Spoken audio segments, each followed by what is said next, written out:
California rise. Madam Chairwoman, I move to strike the last word. Gentlelady is recognized for 5 minutes.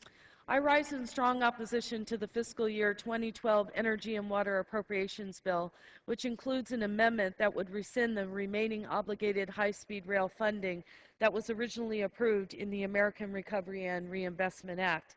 In listening to my colleague who just spoke, I don't think anyone here on this floor disagrees that we support the farmers, we support the people who've been impacted by flooding, but the question is whether this particular funds are the appropriate funds that should be dedicated to address that particular issue. I would venture to say that while I believe it's important that the Army Corps of Engineers has access to funding necessary to prepare for future disasters, I would say that because I'm the ranking member of Emergency Communications and Preparedness and Response. But when you consider our long overdue efforts to be able to develop a high-speed rail network that would create jobs and bring rail infrastructure into the 20th century for the United States, that also is a priority as well. I'm proud to be Vice Chair of the bicameral High-Speed Rail and Intercity Passenger Rail Caucus, and I'm glad that we're working to increase the visibility on this issue.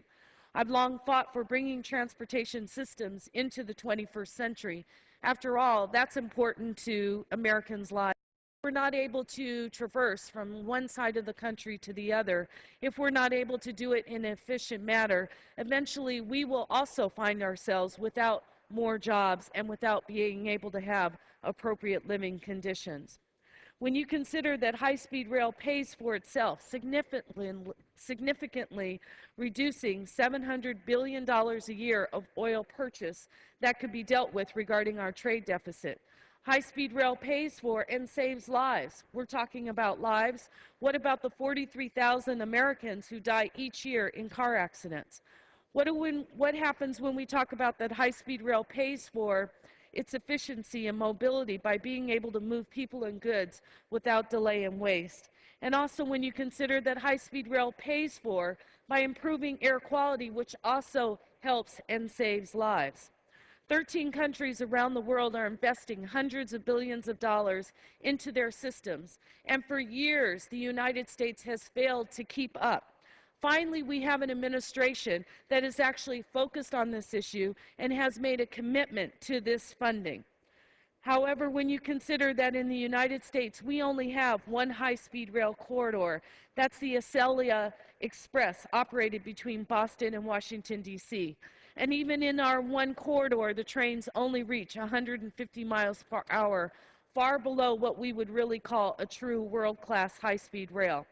So when we consider being on the High-Speed Rail Caucus and what our efforts are today, thankfully, we're looking at a situation where we do have funding that's been allocated. So when we say it's unallocated funds, let's talk about that. Actually, what's happened is the administration has done an excellent job in considering areas that have said they are not ready to do high-speed rail at this time. So rather than us wasting money as we did in the past, years in the past, of building bridges to nowhere, what we've said is if a particular area is not ready, let's put the money back where it can now be reallocated. So it's not that the funds are totally unobligated. We are now in the process of putting them in the areas that are ready to build high-speed rail now. We must be forward-thinking and proactive to position our country to compete in the global economy. That's about American lives as well. Nowhere is it more important than in the area of high-speed rail to take that broad step.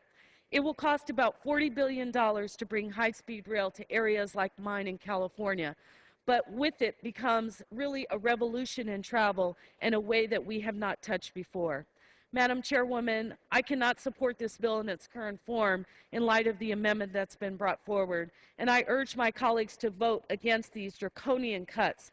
We had an opportunity to do more funding for Army Corps, and on this very floor, many of my colleagues chose not to do so. I thank you for considering this, and I yield back the balance of my time. Gentlelady yields back. For what purpose?